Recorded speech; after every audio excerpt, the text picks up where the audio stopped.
Hello friends, आज हम लोग डिस्कस करने वाले हैं E2 रिएक्शन के बारे में।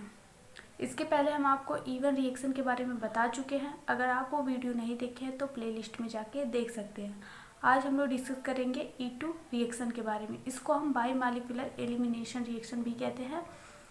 क्यों इसको बाईमॉलिक्यूलर एलिमिनेशन कहते हैं? क्योंकि इसके रेट डिटरमाइनिंग स्टेप में 2 मॉलिक्यूल इन्वॉल्व होते हैं, इसीलिए इसको हम बाईमॉलिक्यूलर एलिमिनेशन रिएक्शन कहते हैं। रेट डिटरमाइनिंग स्टेप में 2 मॉलिक्यूल इन्वॉल्व होते हैं और ये जो रिएक्शन होता है वो एक ही स्टेप में कंप्लीट होता है।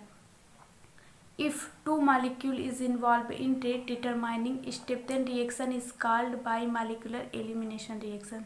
This reaction is proceed through only one step. Example देख लेते हैं। एल्किल हैलाइड का रिएक्शन एल्कोहलिक KOH के साथ जब कराएंगे तो क्या होगा, यहाँ से I निकलेगा और यहाँ से H निकलेगा।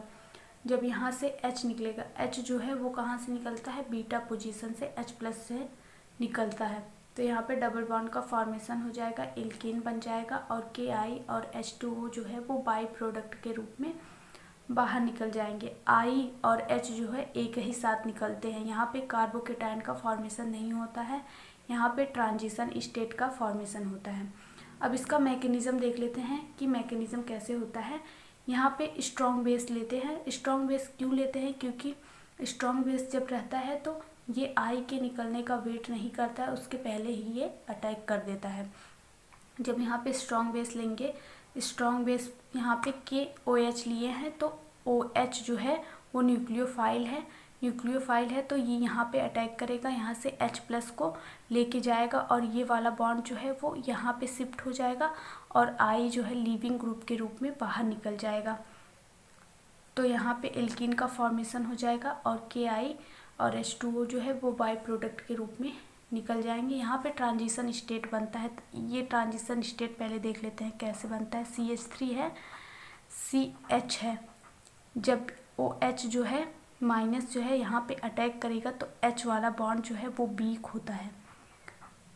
होता है। यहाँ पे ये वाला बॉन्ड जो है जब यहाँ पे शिफ्ट होगा तो यहाँ पे डबल बॉन्ड का फॉर्मेशन होगा। यहाँ पे CH2 होगा और जब यहाँ पे डबल बॉन्ड का फॉर्मेशन हो जाएगा ना तो ये I जो है, I वाला बॉन्ड ये वीक होने लगेगा। इसी को हम क्या कहेंगे, ट्रांजिशन स्टेट।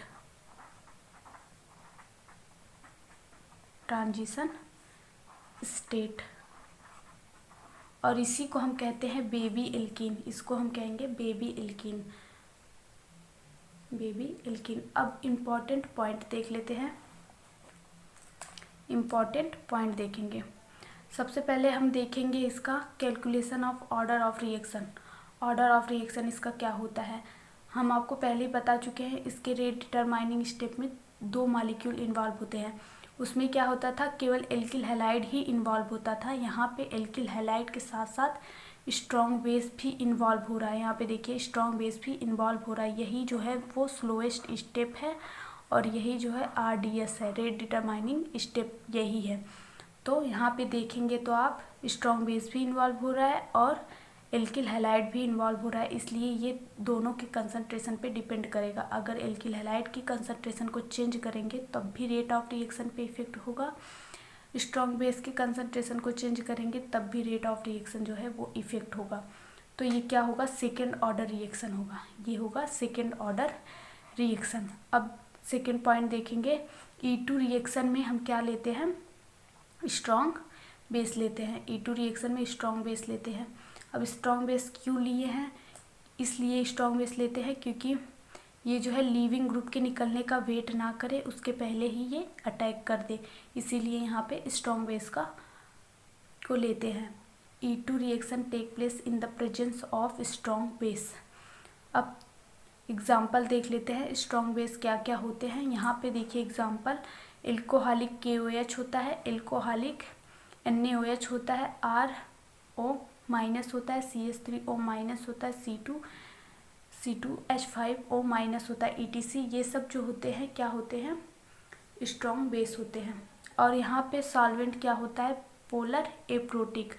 पोलर क्या करता है, पोलर जो होता है R और X के, R और X के बीच का जो बॉन्ड है उसको वीक करने का कार्य करता है। और एप्रोटिक का मतलब क्या होता है, इसके पास H+ नहीं होते हैं।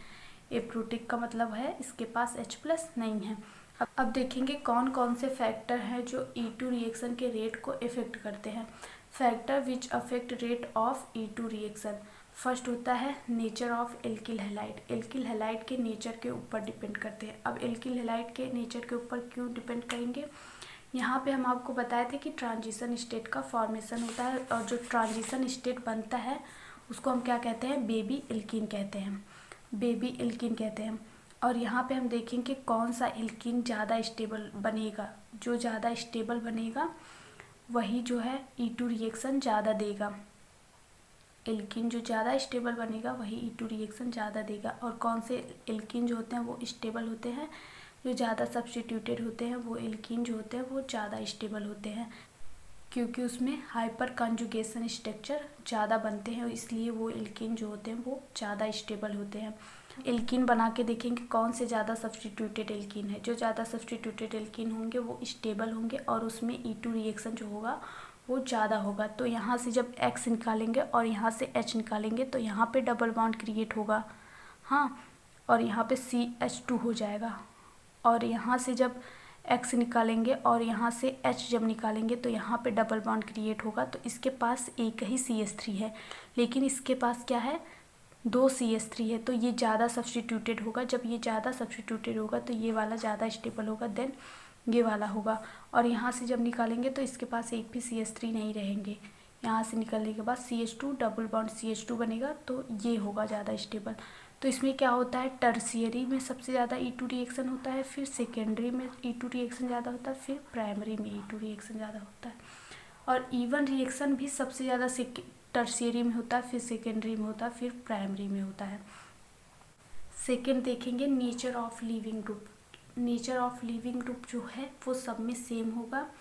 जो जल्दी निकलेगा उसमें E2 रिएक्शन जो है वो ज़्यादा होगा, और जो निकलने के बाद ज़्यादा स्टेबल होता है वो ज़्यादा जल्दी निकलता है। तो यहाँ से जब I- निकलेगा और यहाँ से Br- निकलेगा और यहाँ से Cl-, यहाँ से F-, इसकी साइज ज़्यादा है, चार्ज जो है अच्छे से डिस्ट्रीब्यूट होगा तो ज़्यादा स्टेबल होगा। निकलने के बाद I-, तो ये जल्दी निकलेगा। जो जल्दी निकलेगा उसमें क्या होगा, E2 रिएक्शन ज़्यादा होगा। तो पहले इसमें ज़्यादा होगा, फिर इसमें होगा, फिर इसमें होगा। ये हो गया इसका ऑर्डर। अब इसका एग्जांपल समझ लेते हैं। रिएक्शन, 2 रिएक्शन लेके इसका एग्जांपल समझ लेते हैं। तो यहाँ पे देखिए एल्कोहलिक KOH का रिएक्शन करवा रहे हैं हम किससे, एल्किल हैलाइड से। तो क्या होगा, यहाँ से क्या निकलेगा, Br निकलेगा और ये अल्फ़ा है, और बीटा पोजीशन से क्या निकलता है, H+ निकलता है। जब यहाँ से H+ निकलेगा तो यहाँ पे बनेगा CH2 डबल बॉन्ड CH2। अब सेकेंड रिएक्शन देखेंगे। सेकेंड रिएक्शन, यहाँ से Br निकलेगा, यहाँ से Br निकलेगा, ये अल्फ़ा है जिससे Br अटैच होता है उसको हम क्या कहते हैं, अल्फ़ा, और उसके एडजेसेंट कार्बन को हम कहेंगे बीटा, और इसको भी कहेंगे बीटा।